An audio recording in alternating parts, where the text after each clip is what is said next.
Welcome to the Bill Kelly Podcast, critical discussions in critical times. Here's your host, Bill Kelly.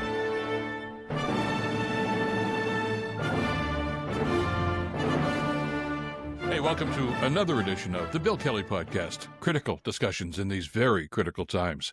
I'm your host, Bill Kelly. It's good to have you with us today. As we prepare for the podcast today, Canada's premiers and the Prime Minister are meeting in Huntsville, Ontario, a fabulous resort in Muskoka at the Deerhurst Inn there, to talk about trade policy, essentially. I know there's going to be some other things on the agenda, too, but it's essentially, as we draw towards the end of July and that arbitrary deadline to try to get a deal done, there's some concern about exactly what's going to be on the table and can the deal be achieved.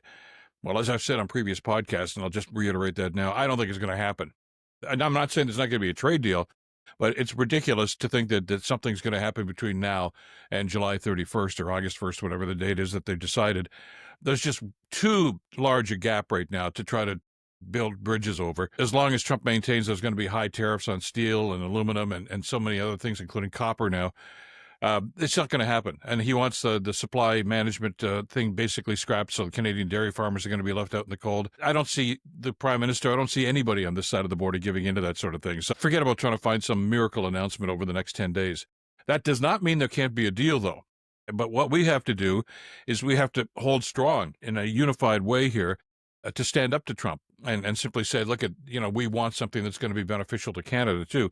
And that seems to be the theme that we're hearing from the premiers and the early meetings that are going on at this meeting that's going on up at Deerhurst in Huntsville now, too. And that's a good thing, that there's some sense of unity there, because we have to stand strong on this and simply understand that we have to stand up for Canada.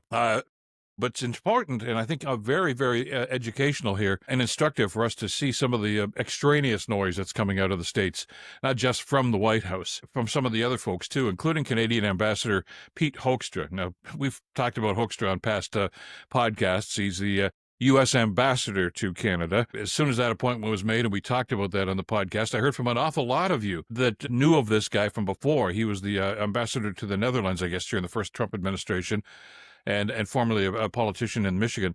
And they said the guy, look, he's a non-entity, just a real clown, and he's proving that to be true time and time again. Anyway, he made some comments over some 4th of July celebrations, I guess, first of all, at his the embassy in Ottawa, but also some places down in the States, basically deriding Canada for the retaliation tariffs and some of the things that we as Canadians are doing, or maybe more correctly not doing, that is going to the States for our summer vacations or holidays, and saying that we're nasty, and that he's really just kind of parroting the exact same phrase that Trump has used, that, that's a nasty thing to do, and that's why Canadians are so mean. Well, first of all, Hoekstra, you're full of crap, okay? But over and above that, let's put this in context. Donald Trump thinks we're nasty and mean because we won't sit there and take the crap that he shoots at us day in and day out about trade especially, and the inconsistencies and the lies about trade that he has spouted that apparently an awful lot of people in America are just lapping up. And good on us for being nasty then, because we have a right and I think an obligation to stand up for Canada when it comes to some of these inaccuracies, because it's having a negative impact. And the message I get from this, and I think an awful lot of other Canadians get from some of Hoekstra's comments and from some of Trump's comments, that we are nasty and mean for doing this, you know what it means? It means that what we're doing is having an effect. And that's good news for us, because they're starting to see some complaints from some of the border towns and border states that rely on, for instance, Canadians to cross the border, to tourism, to trips to the States. They're down considerably. Car trips down considerably. Air travel trips are down. And some people are still doing it, and that's another issue that we can get into another day. But it's having an impact. The ban on alcohol in some provinces, including here in Ontario, no American wine, no American whiskey that's even on the shelves at the stores here. And I know that's having a negative impact on some Ontarians and some Canadians, but it's working. Because if it wasn't working, he wouldn't be complaining about it. But he's hearing from constituents and from other elected representatives in those areas where those industries are important, and they're hurting. They're feeling it. Well, I'm sorry. I don't have any sympathy for them. Too bad, so sad. And I know a number of American politicians have been up here over the last little while meeting with the Prime Minister and with some other provincial leaders and saying, look, please come across the border. We really miss your business.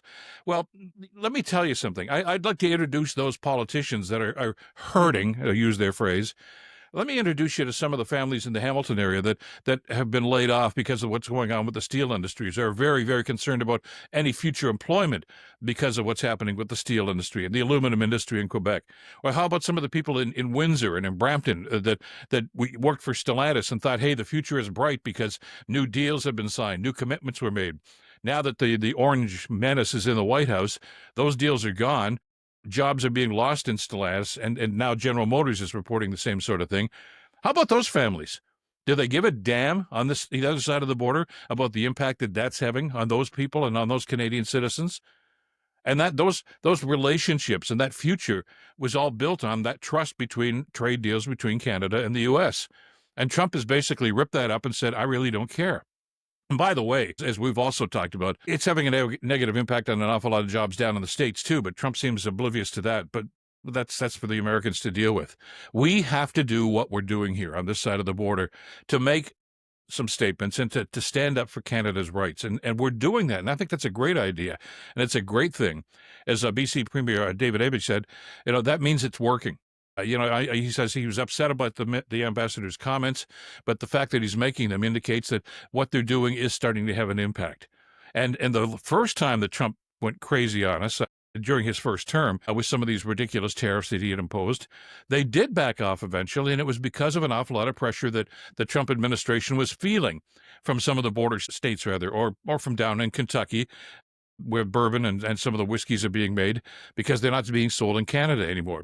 Some of the provinces, Alberta and Saskatchewan, namely, have started to bring them back in. But that's those people in those particular provinces to deal with and talk with their leadership or lack thereof. But we need to stand strong here in Canada for this. And when we look at what our future is going to be here, the reason Trump is upset and the reason that obviously Hoekstra and others in the Trump administration are parroting an awful lot of the concerns that are going on right now is because that we have to be strong and essentially say that there has to be a two-way deal here. There has to be a negotiation. And as we've stated before, and it's become painfully obvious, Trump doesn't like to negotiate. He simply likes to command and demand. This is the way it's going to be, like it or lump it. Well, we're pushing back, and he's not used to that. He's used to the people in his administration just rolling over and saying, yes, sir, and kisses his ring. And if that's what you want, Your Highness, then that's what we're going to do. And we are not going to do that on this side of the border. And I think we should be grateful that we have leadership, not just with Prime Minister Carney, but with a number of the premiers that have stepped up and simply said, hell no, we're not going to do this. Doug Ford here in Ontario has been one of the leaders in that, sometimes just a little over the top with some of his responses, but it comes from the right place. And that is, we're going to stand up for Ontario, we're going to stand up for Canada, we're going to stand up for the industries here. We have, in this country, our friends south of the border, and we still have friends south of the border, had a long-lasting and mutually beneficial relationship over the years. We prided ourselves in having the longest undefended border in the world, until Trump started talking about putting troops on the Canadian border, too. But the distrust that seems to have foamed up from the White House these days is based on lies. The fentanyl crisis being one of them. And Trump talked about that again just the other day, that there's fentanyl flowing into the United States from Canada. Well, that's a lie. It's just not happening. Less than 1% of the illegal fentanyl goes into the States comes from the Canadian border. Less than 1%. So don't give me this stuff. As a matter of fact, more of it flows from the United States into Canada, but they don't want to acknowledge that.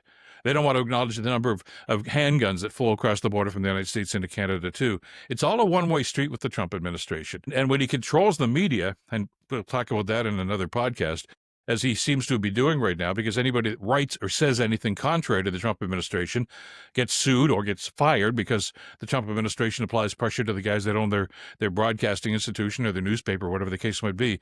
That's one way to try to control the media message. And it's happening down in the States, and people are buying into it because they don't hear the other side of the story. And that's one of the things that we try to do on this podcast is give you the other side of the story, give you some context. And I know we have an awful lot of American viewers that have joined the podcast, and we thank you. It's great to have you with us to try to have this dialogue going back and forth. You've got to sometimes sift through some of the stuff that comes out of Washington and sometimes ignore some of the stuff that comes out of Washington and try to deal with the facts here as opposed to the bombast that comes out of the Trump administration and the White House. We are standing up for Canada. We're not nasty people in this country, never have been. As a matter of fact, that runs totally contrary to I think, the global opinion about Canadians. You know, we're nice people. We don't like to bother people and get in their way, but don't push us. And that's where this whole thing about elbows up came some months ago. And I know some of the critics of the Carney government are going to say, well, God, we don't have elbows up anymore. Yeah, we do. We do. But you know something? Sometimes the diplomacy may be a more beneficial way to go through negotiations than to simply stand up. We can't stand toe-to-toe and get into a fistfight with the United States. Not with Trump, not with any other president. We just don't have the wherewithal in this country. But we can and will effectively push back in the way that we're able to. And we've done that, and we are doing that now. And it is having an impact. And that's evidenced by what Hoekstra is saying, certainly evidenced by what Donald Trump is saying. So I'm not suggesting, hey, just let's keep doing this and there's going to be a happy ending and we're all going to, live happily ever after with a flourishing, incredible economy. That's what we want to see. But this, as the Prime Minister has told us, there's going to be a long, hard road to get there. And I'm not looking to August 1st to say, well, it's all going to be resolved by then. I'm looking at basically the steadfast dedication that we have shown so far, that this is going to take a while. And there's going to be some dark times because these guys in Washington just don't seem to want to play ball, and they don't want to be fair. They want to dominate. And we're not going to be dominated. And I know we can get into the histrionics here, but, we weren't dominated in 1812. We burned down their White House during the War of 1812. We weren't dominated in past trade deals. We have to stand up for Canada. That's like that line from that classic movie Network. We're mad as hell and we're not going to take it anymore. We like you guys. Not crazy about the people that run your country, but we like you, Americans.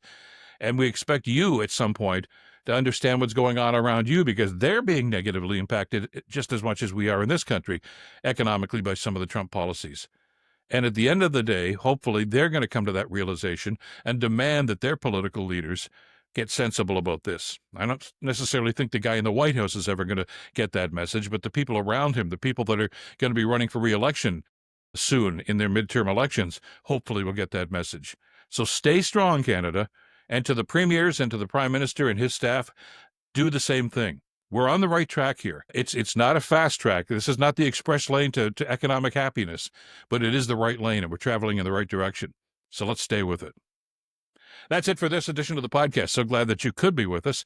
If you are new, and especially if you're some of our American friends, great to have you with us. You can catch us on all the major platforms, on YouTube, Substack, Spotify, Apple, Blue Sky, wherever you get your podcasts. And if you are joining us now, you'll notice that we do put some add-ons, some related articles that will include with the postings here to give you some context so you can get a better idea as to what's going on. We always, of course, look for your opinion and your feedback on all of these issues and all the podcasts. Thanks, as always, to Madeline Kelly for the great work putting this one together. Until next time, I'm Bill Kelly. Stay in touch and stay informed. Bill Kelly Podcast brought to you by Wizen's Law, personal injury lawyers. Listen, you didn't choose to get injured, but you can choose the right lawyer. Wizen's Law, 905-522-1102 or wizenslaw.com.